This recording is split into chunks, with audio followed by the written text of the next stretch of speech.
Who's your buddy? Who's your pal? It's B.Jr. That's right. Post-viewing thoughts on Texas Chainsaw 3D. You know, we can't call it Texas Chainsaw Massacre anymore for some odd reason. I'm not very politically minded, and I'm not going to get into the aspects of the titling. We all know it sucks. They should have used it full title as all the other sequels used or remakes or whatever's been coming out the last few years. But it was entitled Texas Chainsaw 3D. Four things as I dive into this review here today, guys. Let me pull up the sleeves here. That's right. Let's get into it with full force wrestling pose. Yeah, there you go. Four things. One, did I have an enjoyable experience by going to this horror movie? Yeah. Two, should you go see it in 3D? No. Three, was it a great movie? No. Four, should you go out and see it? That's for you to decide. That's right, guys, because I'm kind of middle of the road with it. Me, yes, I did have a great experience going to see this movie. It gave me pleasure. I had fun watching the movie. I know I'm going to get hounded off of YouTube for saying that, but I don't really care. I have to give my own opinion on the movie at hand. Texas Chainsaw, I think, was a lot more enjoyable experience than the Chainsaw remake and even the Chainsaw prequel that came out. I actually even kind of like that prequel movie. I know I'm kind of one of the few out there, but I kind of liked it. Mainly for the gore factor, and it was just just over the top and goofy and everything. But Texas Chainsaw 3D, don't waste your money, right off the bat, don't waste your money on the 3D. The 3D in this one, unless you're a 3D hound or 3D fanatic, I wouldn't waste your money on the 3D aspect because there are some gags. There's a good handful of 3D gags in the movie, but it's not worth $10 to $20 or $15, however much it's going to total out to be to watch it in 3D. Just go to a matinee. If you're going to go to the movies and watch this, go to the matinee on Sunday or Saturday and watch it for, I don't know, $5 to $7, whatever a matinee costs in your local town nowadays. That's what I would recommend off the bat as far as pricing is concerned. There are going to be some minor spoilers in this review, so if you don't want to see spoilers, just cut this off, come back later, that kind of thing, that kind of deal. Disclaimer there. The story basically, as you probably already know, if you're a horror buff, you probably read up on it a little bit. It picks up where the original left off. They do excerpt some little clips from the original before the opening title sequence. And yes, Bill Moseley does show up as the cook, or Drayton Sawyer's. It plays like part two and all the other ones never happened, but yet they have the names Sawyer, which didn't show up until TCM2. Don't get me started on the whole continuity, schmontinuity thing. I'm not going to do that today. But not to nitpick it too much, yes, Bill Moseley does show up. He probably worked on the set for one whole day, and he says about 3 different lines, and that's it. He really doesn't even add anything to the film. I don't know why they even got Bill Moseley to do it. Probably just to pay homage to the earlier films or something of that nature. Because he is the one and only Chop Top. You know, I don't know. It's just one, he's very ineffectual, I will say it that way. But Bill Moseley is in it for about 5 whole minutes, if that. There are cameos from Gunnar Hansen, John Dugan. Gunnar Hansen, of course, original Leatherface, or only Leatherface, I should say.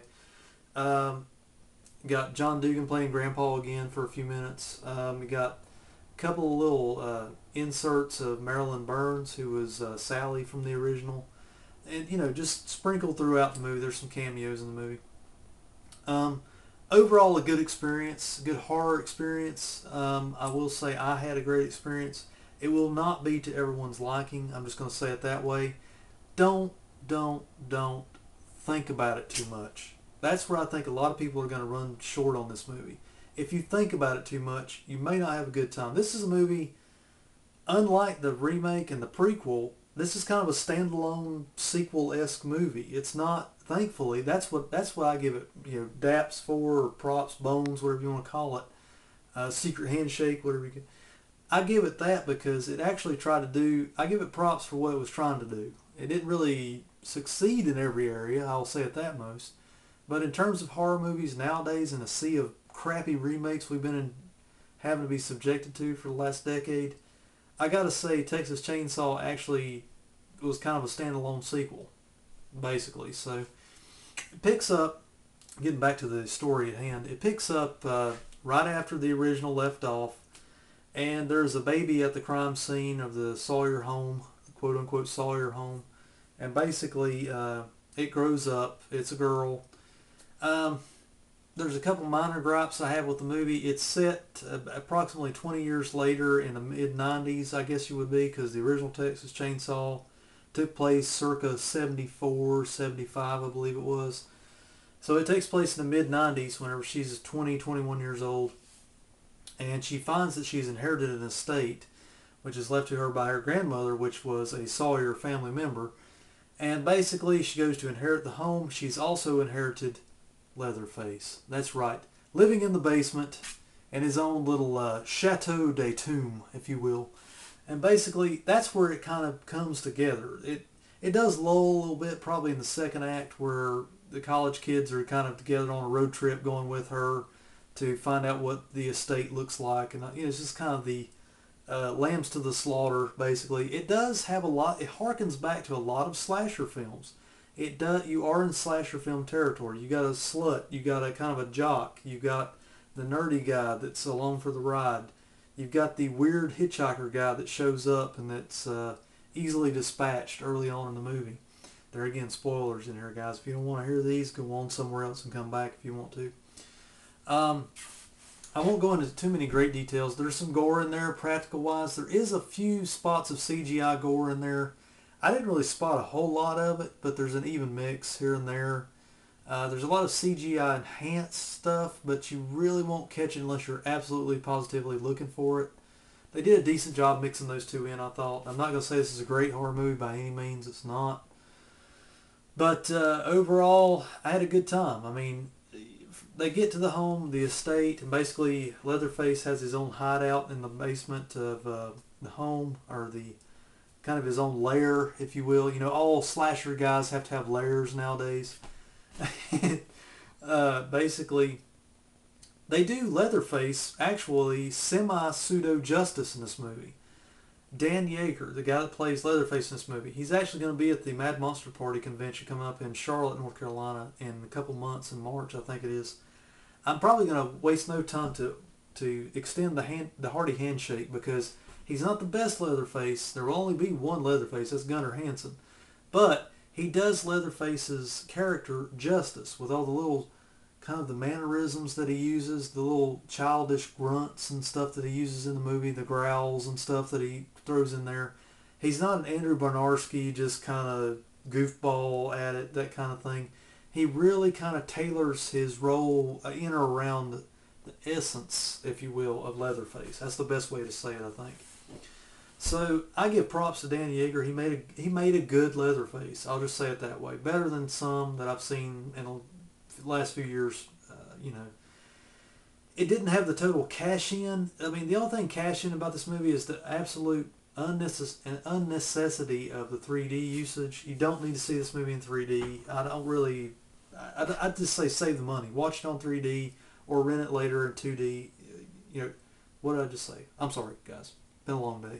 But not needed in 3D is my point. You can watch it in 2D and still have a good time. This to me would be a good movie to take your buddies, go with your buddies, go with a date, and go check it out. It's not something you really have to think in depth about it. Now there are some good plot twists and turns. I won't tell you every one of those, but it does something that the series has never done before. It kind of takes the whole time I'm watching this movie. It reminded me a lot of the plot turns of The Devil's Rejects, Rob Zombie's movie. Because it starts off with kind of like a hold-up shootout from the Sawyers and the local law enforcement and some of the town folk, much like The Devil's Rejects started out. And then later on in the movie, you find out that evil can wear different faces. So it was the tagline of the movie.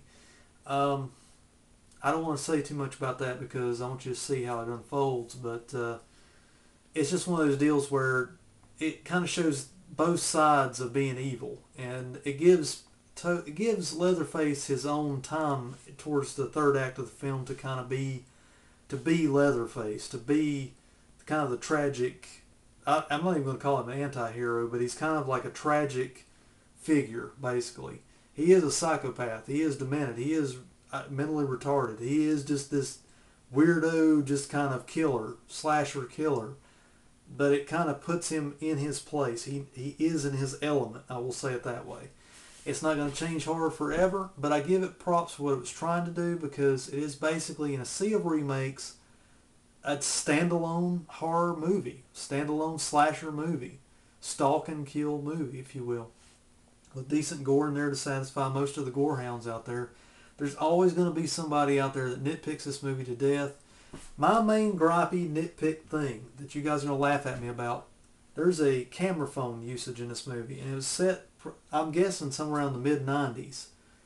Camera phones had not come out to be used in the video syncing.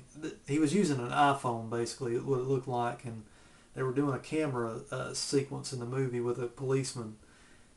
That totally did not work, because the rest of the movie, none of the kids use cell phones, and basically no beepers, no cell phones. And at one point, the heroine in the movie actually uses a payphone. That's right, children out there. There were once machines that you put quarters in, and people used them to make telephone calls before the days of cell phones and everybody owning a cell phone. They did that justice, and then all of a sudden there's this whole sequence with a policeman using a camera phone to show a visual to the people back at the station house. So that's my only major technological gripe of the movie. Other than that, I say, guys, if you're a true horror fan and you've got some money to burn, go see a matinee. Don't pay full price, and don't waste your money on the 3D, or wait till it comes out on DVD and Blu-ray and Redbox it or something like that. I say it's worth at least a viewing. I'm not going to recommend in closing that everybody go see this, because it's definitely not going to be to everybody's liking. But if you're a chainsaw fanatic, you'll definitely want to get out and see it. That's where I kind of end up on this review. Rock on, dudes. I'll see you next time. Take care and be safe. Bye.